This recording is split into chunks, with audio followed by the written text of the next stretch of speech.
제22장 결자해지 1. 2화.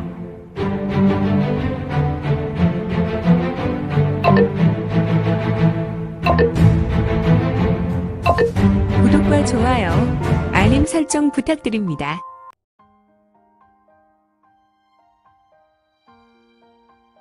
제22장 결자해지 1. 2화. 감숙 오소엽의 관도대로에는 황해를 입었던 두 사람이 땅바닥에 꽂혀 있었고 10여 명의 무리가 흑색 무복을 입은 한 사람을 둘러싸고 있었다. 역시 10여 명의 무리는 황해를 입은 것으로 보아 땅바닥에 꽂혀 있는 자들의 동료가 아닌가 싶다. 내 놈이 대산왕대의 무사에게 위해를 입혔느냐? 대엽, 그런 것이 아니라는 것을 대엽께서는 보셨지 않소. 나는 그저 이 관도대로를 지나려 하였고 대엽의 부하가 나에게 와서 힘을 굴복시키려 하였다는 것을 대엽께서 명령하셨으니 잘 알고 있지 않습니까? 허허, 이놈, 내 놈은 누구란 말이냐? 혹시 우리를 정탐하라고 관부에서 사람을 보낸 것이 아니냐? 참, 대엽님, 내 복장을 보십시오. 어디, 내 복장이 관부 인물로 보여? 그것은 이 녀석아, 어디 나를 바보로 보느냐? 위장하여 잠입하는 것이 간자의 본연 모습이거늘 어떤 바보 같은 간자가 본인의 신분을 드러내고 간자 역할을 한단 말이냐? 역시 대엽은 머리도 뛰어난 대엽이요. 그렇다면 뛰어난 머리로 나를 보시오. 나의 흑인은 오랜 여행으로 많이 더럽혀졌소. 그리고 나는 며칠을 씻지 못한 몰골이지 않소. 더군다나 간자로 대엽과 대엽에 소속된 곳을 살피러 들어간다면 이렇게 대낮에나 잡아가쇼. 다니겠소? 그리고 나는 무척 바쁘오. 감숙으로 도망온 숙적을 잡아야 하기 때문이요. 숙적, 그렇소? 나의 숙적이요. 나의 사랑하는 사람을 데리고 도망온 나의 숙적이란 말이요. 이건의 말을 오래도록 들었던 산왕대의 대주는 이건의 말에 의혹을 품었지만 그렇다고 자기 부하를 땅속으로 박아 넣은 것에 대해 그냥 넘어갈 수 없었다. 그래? 좋구나. 내가 너를 다 믿어준다 치자. 그러면 너는 이곳을 지나는 것에 통행료와 나의 부하를 저렇게 만든 것에 책임을 물어야 한다. 금 200냥만 내놓고 꺼지거라. 아이, 대엽님, 똑똑하신 분께서 왜 이러나. 먼 곳을 여행하고 급히 숙적을 잡으러 가는 자에게 금 200냥이 있을 턱이 있습니까? 오히려 나는 대엽님께 동냥해야 할 판인데. 이건의 말에 산왕대 대주는 매우 화가 치밀었다. 그의 말에 화가 난 것이 아니라 이건의 태도가 자기를 놀려먹는 모습이었으니. 이 녀석 어디서 너스레를 떠는 것이냐? 대엽이 이끄는 산왕대는 농림의 대표 무사들 같습니다. 그런데 어떻게 이런 오지에 있는 것입니까? 흐흐흐흐, 너는 분명히 강호 무인인 것 같구나. 생김새는 백면서생과도 같이 잘생겼고 무공이란 일도 없어 보이지만 말이다. 우리 농림의 산왕대를 제대로 알고 있구나. 그래서 말인데요. 저는 금 200냥은커녕 내가 가진 것은 은 5냥이 전부입니다. 저 같은 새님에게 돈을 빼앗아 봐야 뭐하겠습니까? 제가 할 수 있는 일이 있다면 산채에 도움을 드리고 싶은데요. 너 혹시 취직하려는 것이냐? 왜 아니겠습니까? 허허, 이 녀석 물건일세? 우리 산왕채에 들어오겠다. 그런데 말이야, 너는 혹시 사랑하는 여인을 데리고 도망한 숙적을 잡으러 간다고 하지 않았느냐? 뭐 가만히 생각하니 이곳 산왕채에서 명성을 쌓아도 좋을 것 같아서 말입니다. 만약 명성을 쌓다 보면 숙적을 잡을 수 있는 기회가 더 주어지지 않겠습니까? 그건 그렇지. 강호 무림의 벼로가 소문난다면 때론 명성에 아부하는 녀석들이 정보를 갖다 주기도 하지. 네네, 대엽께서 말씀하시는 것이 맞습니다. 세상은 언제나 강자에게 비겁하기 때문이죠. 그리고 결국 강호 무림이란 곳도 오직 강자존이 아닙니까? 그런데 말이야, 너 무공 좀 하는 것 같은데 정말 우리 산왕채의 일원이 되겠느냐? 산왕대주는 가자미 눈으로 이건을 쳐다보았다. 도대체 이건은 무슨 생각을 하는 것일까? 이곳 오소엽 근방에 있는 산왕채에 들어서 무엇을 한단 말인가? 진심입니다. 우하하하하. 산왕대주는 환한 얼굴로 웃었고 이를 보고 있었던 산왕대의 무사들도 따라 웃었다. 이들은 단순한 농림도가 아니라 핵심 중 핵심 무사로 모두 절정 고수였고 대주란 자는 구파일방의 장로 수준인 초절정 고수였다. 우하하하하. 좋다.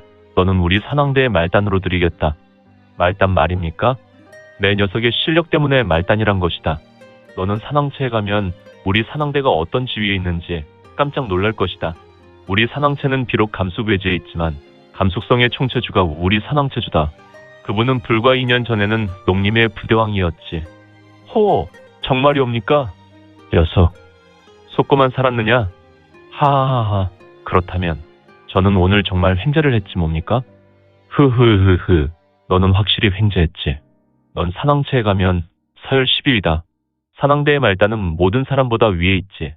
오직 산왕대의 선임들과 나, 그리고 산왕체주만 있을 뿐이다. 와, 하하하하. 좋으냐? 네, 좋습니다. 그런데 말야, 내가 우리 산왕대의 말단 무사가 되려면 현재 2가지 문제가 있구나. 어떤 문제란 말입니까? 뭐, 별것은 아니다. 일단 내 녀석이 가지고 있는 전 재산을 나에게 줘야 한다. 일단이라면 다른 조건이 있는 것 같습니다. 그렇지. 내 녀석은 이미 너의 선임 2를 골로 보냈단 말이야. 그렇다면 내 선임이 온전해야 하는데. 아, 저기 있는 2 선임을 말씀하시는 것입니까? 그렇지. 녀석들도 꽤 무공을 하는 녀석들인데 지금 꼬락서니로 본다면 용도 폐기해야 하는 것 같구나.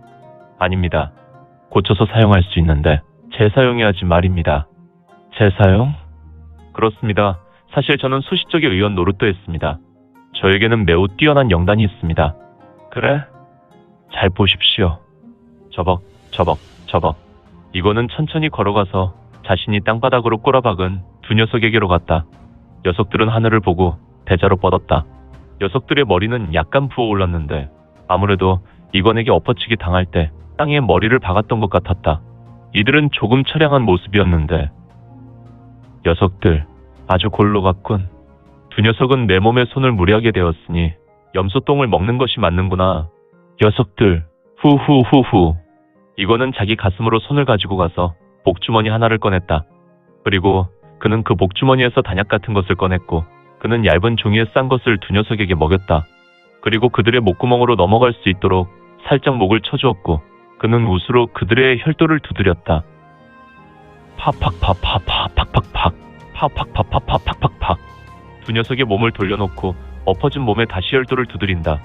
파팍파파파팍팍팍 파팍파파파팍팍. 엎어진 2 녀석은 화들짝 놀라 신음하며 깨어났다. 대엽들 일어나시죠. 기절해 있었던 녀석들은 이건의 손에 움츠러들었다. 장두식과 강참은 이리 와라. 산왕대 대주의 말이었다.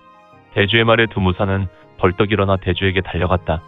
농림의 산왕대주의 말에 긴장하고 빠른 행동을 하였으며 달려나가는 모습을 본 이건은 홀로 생각한다. 제법 군기가 들었군. 역시 산왕대주 저 녀석은 그저 그런 고수가 아니야. 폭강성의 혈기를 담은 그릇이 틀림없다. 이곳에서 녀석과 산왕체주도 같이 정리하는 것이 좋을 것 같아. 혹시하나 이곳에서 폭강성을 만날지. 역시 이거는 이곳 산왕체에서 나름대로 계획을 갖추고 있었더란 말인가. 이거는 이제 황해 무사들과 일행이 되어 잠깐 대화를 나누다가 산왕대주의 명령으로 모두 신법을 전개하여 동쪽으로 날아갔다. 이곳 관도대로에는 정말 한적한 곳으로 이 협곡에 상하로 바람만 홀로 불어오고 있었다. 10여 명의 무사가 나무 목책으로 두른 거대한 산채로 들어갔다. 그들은 매우 빠른 신법을 전개하여 들어갔고 목책의 안에는 수많은 띠집 가옥들이 있었다. 웬만한 마을보다 큰 마을을 이루고 있었는데 아무래도 이곳 산왕체의 식구들이 함께 거주하는 곳으로 보였으며 또한 이 산왕체의 끝에 동굴 같은 곳에서 200여 명의 일꾼들이 채석장 일을 하는 것으로 이거는 판단하였다.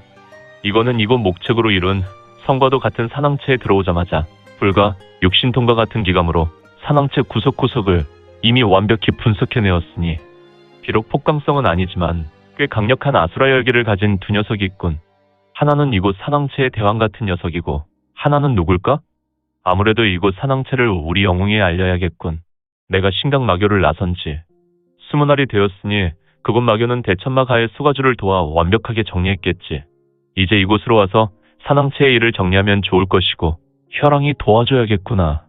이거는 산왕대와 대주를 따라 걸었으며 이거는 서장남아 불교의 수도승 시절을 보낼 때 만수존불에게 만수와 대화를 나누고 조종할 수 있는 비법을 터득했다.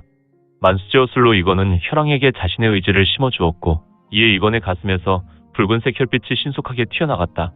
이건과 함께 신속한 걸음을 걸었던 이들은 이건의 가슴에서 무언가 튀어나가는 모습을 보지 못했으니 그만큼 이건의 혈ang은 만수지왕의 모습이었다. 아마도 혈ang은 지체하지 않고 천리마의 모습으로 영웅회를 찾을 것이다.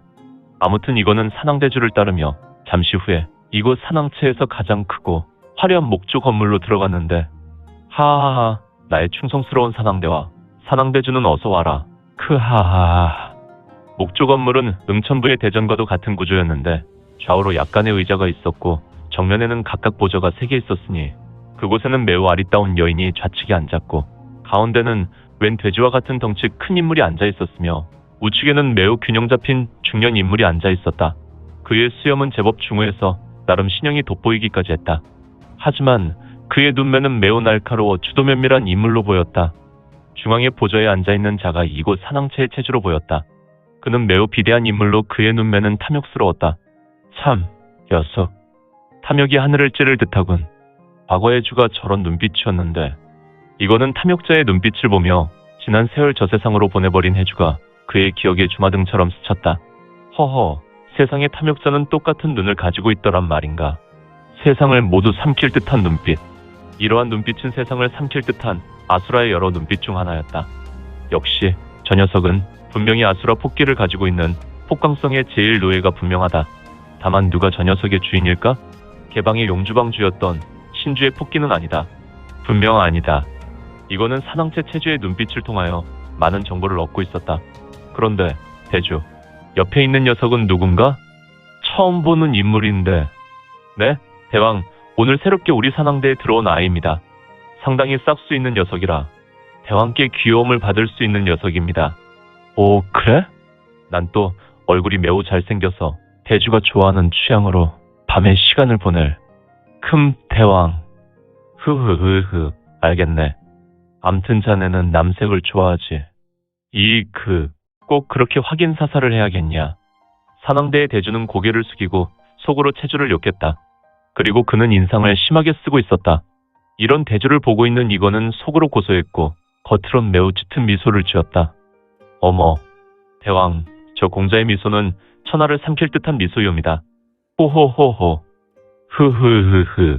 여왕, 혹시 저 녀석에게 관심이 있는 것이오? 여인은 돼지 같은 체주의 말에 얼굴이 흑색이 되었다. 어머, 아니옵니다. 감히 제가 그런 망령된 생각을 할 수 있나요? 세상에서 제일 멋진 미소는 역시 대왕의 미소만 하겠나요? 흐흐흐흐. 물론 나 자체도 그렇게 생각하고 있지. 이것은 불변이야. 우하하하하. 웃음도 매우 역겹군. 너는 내일도 그렇게 웃을 수 없을 것이다. 이거는 겉으로 더욱 짙은 미소를 지었다. 이를 본 체주는 이건과 달리 속으로 감탄한다. 저저 남자인 내가 봐도 대단한 미소군.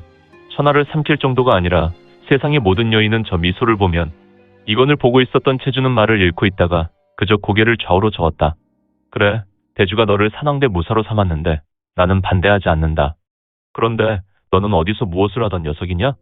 네, 대왕, 저는 하우문 출신으로 제가 사랑했던 여인과 도망한 숙적을 쫓아 중원 곳곳을 누비던 자였습니다.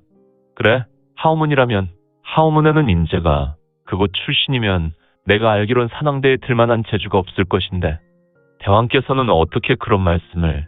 산왕대 대주가 체주에게 물었고 이건을 보았던 체주는 대주를 보며 말한다. 뭐, 대주, 그것은 자네도 알지 않나. 하우문은 무공이 변변치 않나. 그들은 우리 농민과 같이 그저 그런 문파란 말이야.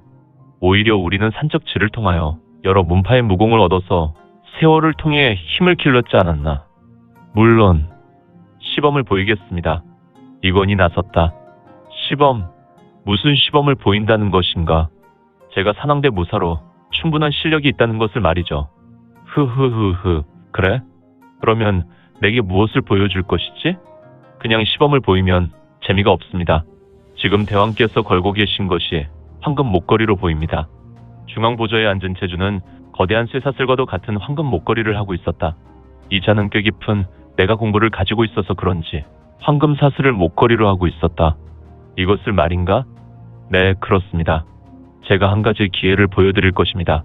만약 저희 기회에 만족하시면 대왕께서는 제게 상급을 주시고 마음에 들지 않으면 제가 산왕대에 들어가는 것이 아니라 이곳 노예가 되어 채석장으로 가겠습니다. 너는 이곳 채석장 노예의 삶을 알고 있느냐?